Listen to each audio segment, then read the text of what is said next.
Halo teman-teman, jumpa lagi di Master UTBK Channel. Kali ini kita akan bahas lagi soal UTBK yang hot tentang pilar negara. Video ini sudah video part 3 untuk pilar negara teman-teman.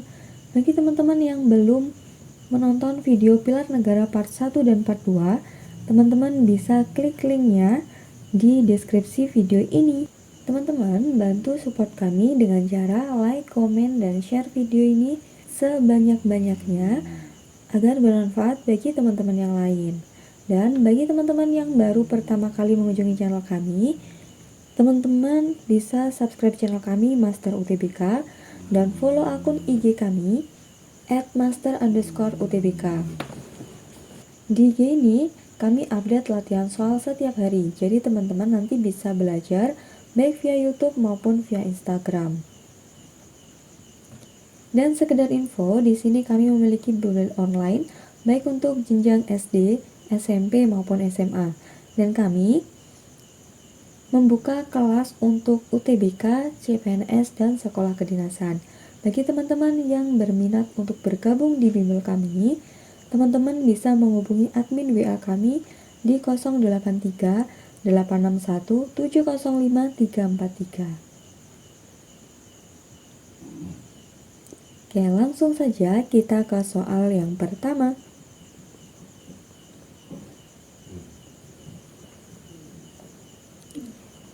Perhatikan pernyataan berikut ini.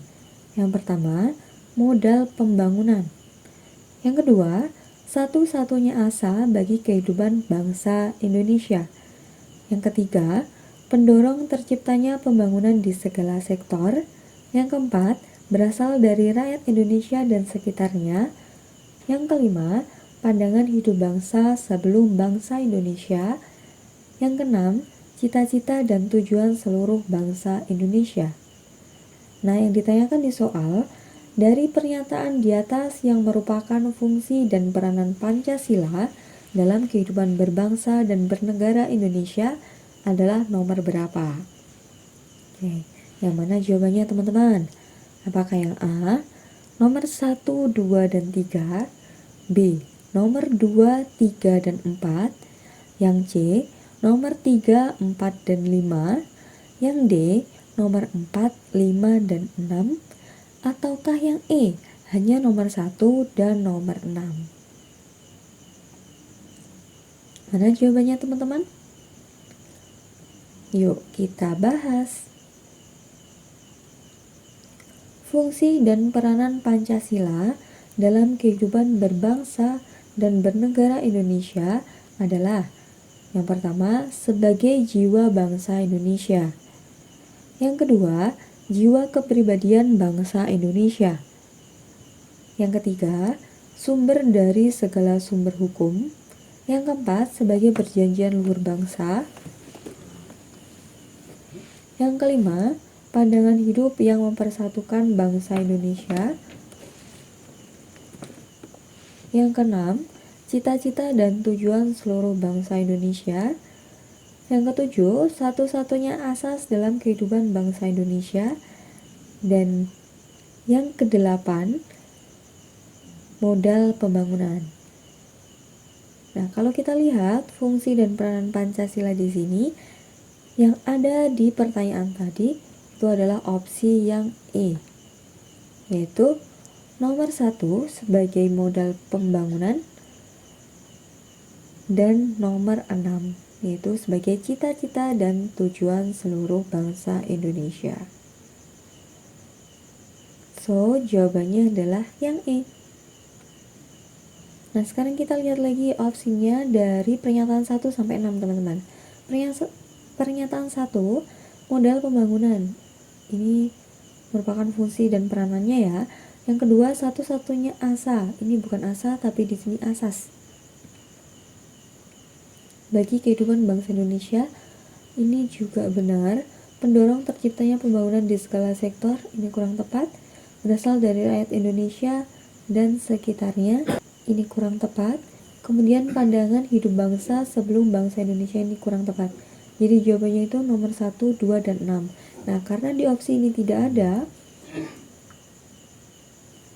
maka kita pilihnya 1 dan 6. So, untuk soal ini jawabannya yang E ya teman-teman. Lanjut lagi ke soal selanjutnya.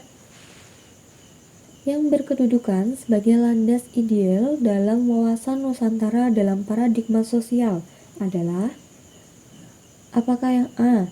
GBHN sebagai politik dan strategi nasional, yang B. Undang-Undang Dasar 1945, yang C. Pancasila, yang D. Pembukaan Undang-Undang Dasar 1945 alinea keempat, yang E. Ketahanan nasional sebagai konsepsi nasional. Yang mana nih jawabannya teman-teman? Yuk kita bahas. Pancasila sebagai falsafah dan dasar negara berfungsi sebagai landasan ideal dari wawasan Nusantara, karena pada hakikatnya wawasan Nusantara adalah perwujudan dari Pancasila. Jadi jawaban untuk soal ini adalah yang C, Pancasila. Kita lanjut lagi ke soal selanjutnya.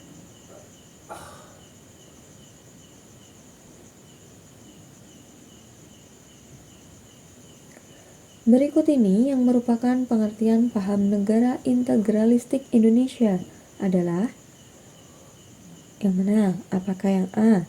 Negara integralistik Indonesia adalah negara yang kepentingan individunya tidak memiliki arti karena bangsa merupakan hal yang utama.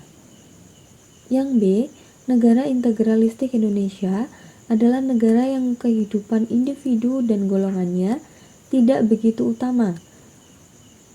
Yang B, negara integralistik Indonesia adalah negara yang kehidupan individu dan golongannya tidak begitu utama dibandingkan negara, dan negara merupakan bentuk persatuan dari golongan-golongan masyarakat. Opsi yang C, negara integralistik Indonesia adalah negara yang berdasar pada kepribadian Indonesia dan meletakkan kepentingan golongan di atas kepentingan bersama. Yang D, negara integralistik Indonesia adalah negara yang berakar dari kebudayaan bangsa Indonesia dan kepentingan rakyat. Yang E, negara integralistik Indonesia adalah negara yang menyatukan keanekaragaman dan menjadikan kepentingan pemerintah sebagai kepentingan yang utama. Yang mana nih teman-teman jawabannya? Yuk kita bahas. Pengertian paham negara integralistik Indonesia menurut Supomo adalah negara yang berakar dari kebudayaan bangsa Indonesia dan bersatu dengan kepentingan rakyat. Jadi jawabannya adalah yang D. Ini ya yang sesuai dengan pengertian dari Supomo. Negara integralistik Indonesia adalah negara yang berakar dari kebudayaan bangsa Indonesia dan bersatu dengan kepentingan rakyat. Oke, jangan lupa untuk like, komen, dan share sebanyak-banyaknya video ini agar bermanfaat bagi teman-teman yang lain. Yuk, kita lanjut lagi.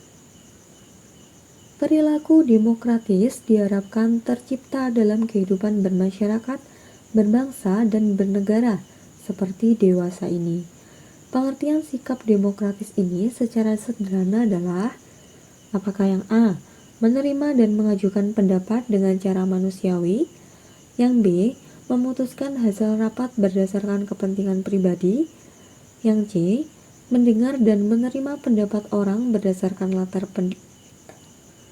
yang C, mendengar dan menerima pendapat orang berdasarkan latar belakangnya, yang D, mendesak orang lain agar menerima pendapat dan keinginannya, yang E, menerima pendapat orang lain dengan tanpa pertimbangan. Yang mana teman-teman jawabannya? Yuk kita bahas. Perilaku demokratis diharapkan tercipta dalam kehidupan bermasyarakat, berbangsa, dan bernegara seperti dewasa ini. Nah, pengertian dari sikap demokratis ini secara sederhana adalah menerima dan mengajukan pendapat dengan cara manusiawi. So, jawabannya adalah yang A. Nih ya teman-teman, jawabannya menerima dan mengajukan pendapat dengan cara manusiawi. Lanjut lagi.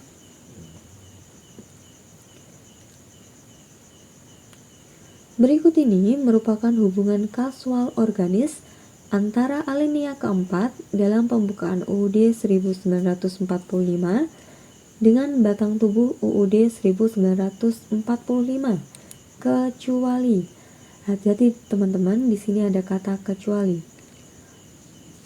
Jadi yang ditanyakan itu yang bukan hubungan kausal organis antara alinea keempat dengan batang tubuh UUD 1945. Nah, yang mana nih jawabannya teman-teman? Apakah yang A, penetapan tujuan negara Indonesia? B, bahwa UUD 1945 ditentukan akan ada? Yang C, bahwa UUD 1945 akan mengatur pembentukan pemerintahan negara yang memenuhi berbagai syarat? Yang D, bahwa negara Indonesia berbentuk republik dan kedaulatan berada di tangan rakyat. Yang E, penetapan dasar Pancasila. Yang mana jawabannya teman-teman? Kita bahas.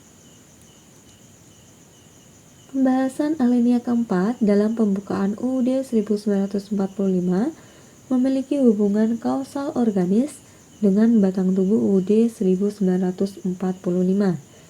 Hubungan kausal organis yang terjadi antara lain: yang pertama,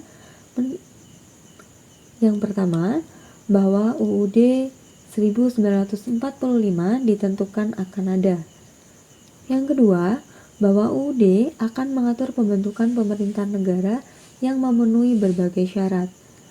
Yang ketiga, bahwa negara Indonesia berbentuk republik dan kedaulatan berada di tangan rakyat. Dan yang keempat, penetapan dasar Pancasila. Jadi jawabannya yang paling tepat adalah yang A, karena yang ditanyakan di sana adalah yang bukan merupakan hubungan kausal organis antara pembukaan UUD 1945 alinea keempat dengan batang tubuh UUD 1945. Jadi jawabannya yang bukan adalah yang A. Lanjut lagi. Untuk dapat mengimplementasikan Bhinneka Tunggal Ika, ini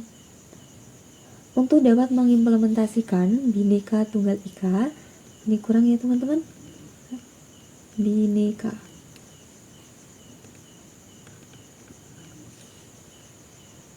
Saya ulangi.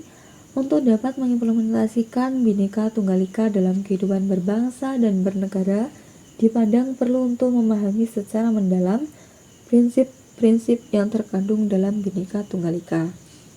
Prinsip-prinsip tersebut adalah sebagai berikut, kecuali. Hati-hati ya, di sini yang ditanyakan adalah kecuali. Jadi yang bukan merupakan prinsip-prinsipnya.